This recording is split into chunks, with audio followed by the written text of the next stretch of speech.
Parliament के इंतखाबात की इलेक्शन मीटिंग में आपने शिरकत की, आपका बेहद शुक्रिया।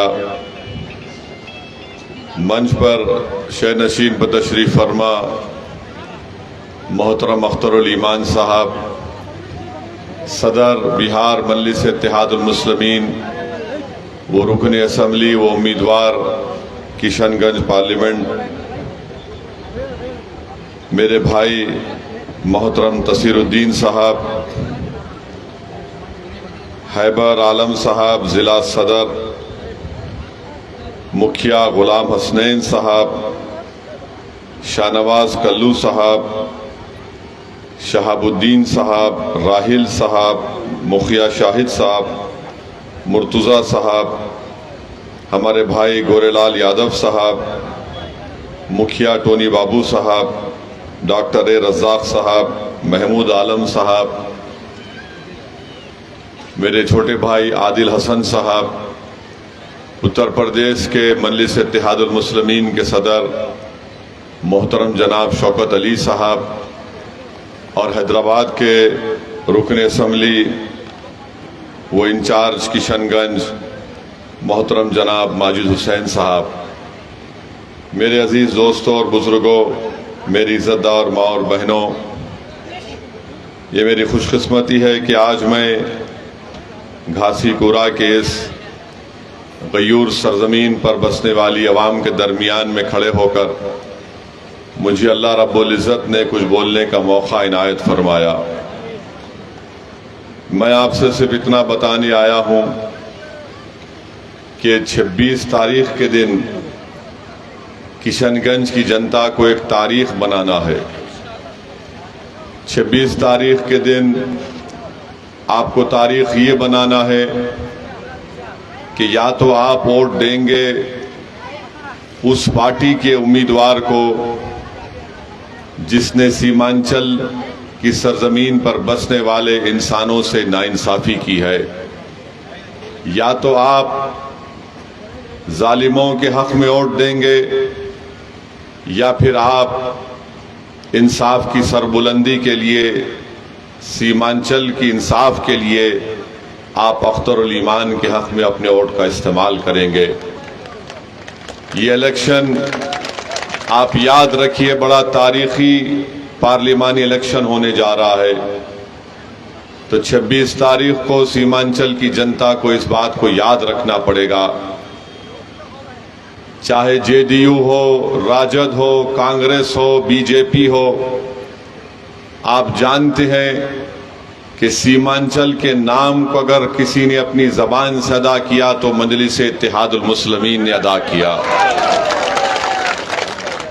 ये तमाम दूसरी सियासी पार्टियां सीमांचल का नाम लेने से डरती थी, कतराती थी, उनको पेट में दर्द होता था। मजलिस ने जब से सीमांचल की इंसाफ की लड़ाई का आगाज किया, आज आप देखते हैं कि 9 साल के अरसे में नरेंद्र मोदी की जबान पर भी पूर्णिया में सीमांचल आ गया। ये मजलिस इत्तेहादुल मुस्लिमीन की कामयाबी है कि मोदी को भी इकरार करना पड़ा कि सीमांचल नाम का एक इलाका है जो भारत का सबसे पसमानदा इलाका है। 26 तारीख के दिन जब आप वोट वोट डालने जाएंगे तो आपको इस बात का ख्याल रखना पड़ेगा कि क्या मैं उस पार्टी का साथ दूंगा जिसने हमारी बेटी और बहन बिल्किस बानो की अस्मत रेजी करने वालों का उनको रिमिशन दिया, उनको जेल से रिहा करवा दिया। आज आपके सामने जेडीयू है, मगर याद रखिए ये जेडीयू नहीं, ये बीजेपी है। जब 26 तारीख को आप वोट डालने जाएंगे तो बिल्किस बानो की उस तकलीफ को याद रखिए कि हमारी एक बहन बेटी हामिला थी, 2002 में उसकी अस्मत रेजी की गई, उसकी एक 3 साल की बेटी को उसके सामने कत्ल कर दिया गया, उसकी माँ को और उसकी खाला को हमारी बेटी के सामने बारी बारी से अस्मत रेजी करने वालों को नरेंद्र मोदी की सरकार ने रिहा करवा दिया। तो 26 तारीख को एक तारीख रकम करना है कि क्या हम उस पार्टी का साथ देंगे जो हमारी माँ और बहनों की इज्जत नहीं करते। तीसरी बात आपको याद रखना है कि CAA का कानून जो नरेंद्र मोदी की सरकार ने बनाया, और उस पार्लियामेंट में अगर किसी ने CAA कानून के खिलाफ पूरी आइन और संविधान के सामने रखकर बोला तो उस पार्टी का नाम मजलिस इत्तेहादुल मुस्लिमीन है। मैंने अभी पिछले पार्लियामेंट के सेशन में भी ये बात को कहा था, जो आखिरी पार्लियामेंट के सेशन में हमारा पार्लियामेंट का ऐवान में वैसा सेशन हुआ, मैंने उसमें कहा था कि तुम सीमांचल की जनता को घुसपैठी कहते हो, इसीलिए तुम CAA NPR NRC कराना चाहते हो। नरेंद्र मोदी पूर्णिया में आए और नरेंद्र मोदी ने कह दिया कि इस इलाके में घुसपैठी घुस रहे हैं। तो नरेंद्र मोदी तुमने बोल दिया कि तुम्हारी हकीकत क्या है। तुमने बता दिया सीमांचल की जनता को कि तुम यहां पर CAA NPR NRC के नाम पर सीमांचल की जनता को भारत की शहरियत से महरूम करना चाहते हो। तो जब आप 26 तारीख को वोट डालने जाएंगे, ये सोच कर जाइए कि हम भारत के नागरिक हैं, हम घुसपैठी नहीं है। जो हमको घुसपैठी कहेगा हम उस पार्टी का साथ हरगिज नहीं देंगे। चौथी बात आप याद रखिए कि सीमांचल और किशनगंज की जनता को एक फाल और हरकियाती मेंबर ऑफ पार्लियामेंट की जरूरत है। आपके सामने JDU के मास्टर हैं, मगर ये नाम इसका मास्टर जरूर है, मगर इसका असली मास्टर RSS और नरेंद्र मोदी है। याद रखिए, ये नाम का मुजाहिद है, ये नाम का मुजाहिद है, इसका मास्टर मोदी है। आपके सामने एक मास्टर है जिसका मास्टर मोदी है, दूसरी तरफ जावेद है। ये जावेद साहब का मामला ऐसा है कि ऐसा लगता है कि पार्लियामेंट में वो कहीं पर भी नजर नहीं आते, सीमांचल में तो कभी नजर आए ही नहीं। ये मैं नहीं कह रहा हूं, कांग्रेस पार्टी के जलसे से, जिसमें कांग्रेस के सदर बैठे हुए खरगे साहब, उनके सामने उन्हीं के पार्टी के एक साबिका रुकने असेंबली, क्या नाम है, जनाब तौसीफ साहब ने कह दिया कि जावेद साहब आप किशनगंज की पार्लियामेंट में नजर नहीं आते, नजर आना चाहिए आपको।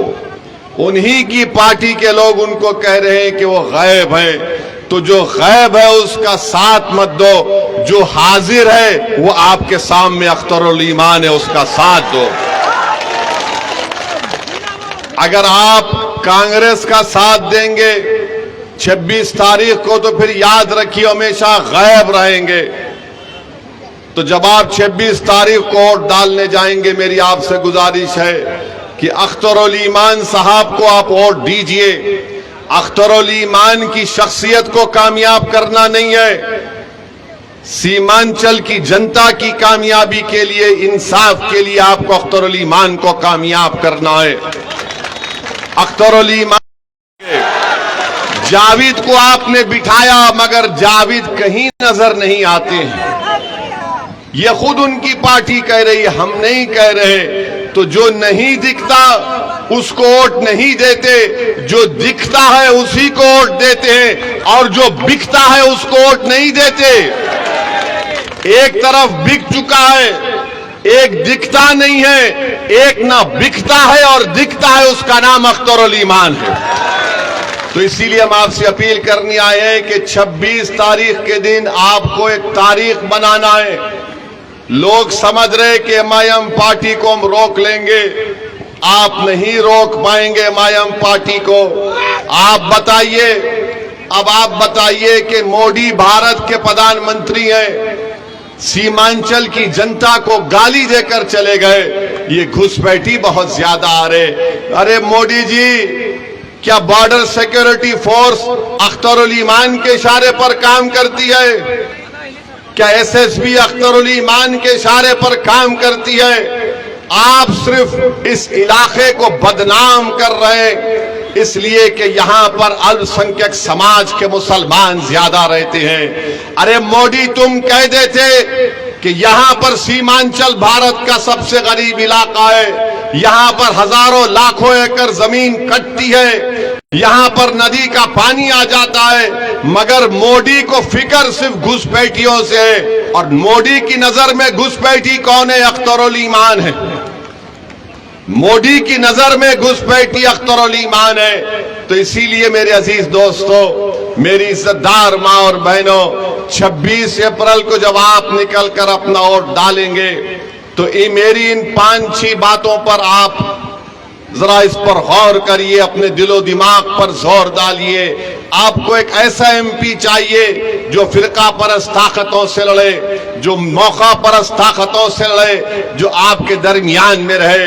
आज आप देखते हैं कि आज यहां पर इस विधानसभा में अभी हमने सब डिवीजन की मुतालबा किया। नीतीश कुमार क्या कर रहे हैं बताइए आप? नीतीश कुमार कर सकते थे, इस इलाके को सब डिवीजन बना सकते थे, मगर उन्होंने नहीं किया। मास्टर कर सकते थे मगर नहीं किया। क्यों नहीं कर रहे? क्योंकि उनको इस जनता यहां पर जमीन पर बसने वाले लोगों से नफरत करते हैं। तो मेरी आपसे दबन गुजारिश है कि आप याद रखिए, जब तक आपकी आवाज नहीं पैदा होगी कोई आपकी तकालीफ का जिक्र करने वाला नहीं होगा। अभी आपने सुना कि 1 लाख से ज्यादा मुसलमानों को बिहार में नौकरी से महरूम कर दिया गया। अरे कब तक आप इन तमाम पार्टीज का साथ देंगे जो आपका वोट तो हासिल कर लेते मगर आपको नौकरी नहीं देते, आपको इंसाफ नहीं देते? राजद का मामला है, MY कहते हैं मुस्लिम यादव। उन्हीं का सेंसस क्या कहता है कि बिहार में मुसलमान 17% है और यादव हमारे करीब 14-15% के करीब है। 22 उम्मीदवारों के नामों का ऐलान राजद ने किया। कितने मुसलमानों को दिया? 2 को दिया। कितने हमारे यादव भाइयों को दिया? 8 को दिया। अरे भाई, आप सिर्फ यादवों को टिकट देना है तो दो, हम उससे परेशान नहीं है, मगर जब आप मुसलमानों के दरमियान में आकर, अल्पसंख्यक समाज के दरमियान में आकर तेजस्वी कहती है MY, अरे जहां पर ताकत का मामला आता है आप ताकतवर नहीं बनाना चाहते। मेरे इज्जतदार दोस्तों, आप जानते हैं कि ये 2018 में तेजस्वी ने यहां पर आकर कहा था सीमांचल में, किशनगंज में, कि हम सीमांचल डेवलपमेंट काउंसिल बनाएंगे। अरे आप डिप्टी चीफ मिनिस्टर आप बन गए मगर सीमांचल डेवलपमेंट काउंसिल क्यों नहीं बना? और तेजस्वी यादव को जानना चाहिए कि भारत की पार्लियामेंट में अगर किसी ने सीमांचल डेवलपमेंट काउंसिल की बात की, किसी ने भारत की पार्लियामेंट में प्राइवेट मेंबर्स बिल लेकर आए, तो उसका नाम असदुद्दीन ओवैसी और मजलिस इत्तेहादुल मुस्लिमीन था। मेरे अजीज दोस्तों और बुजुर्गों,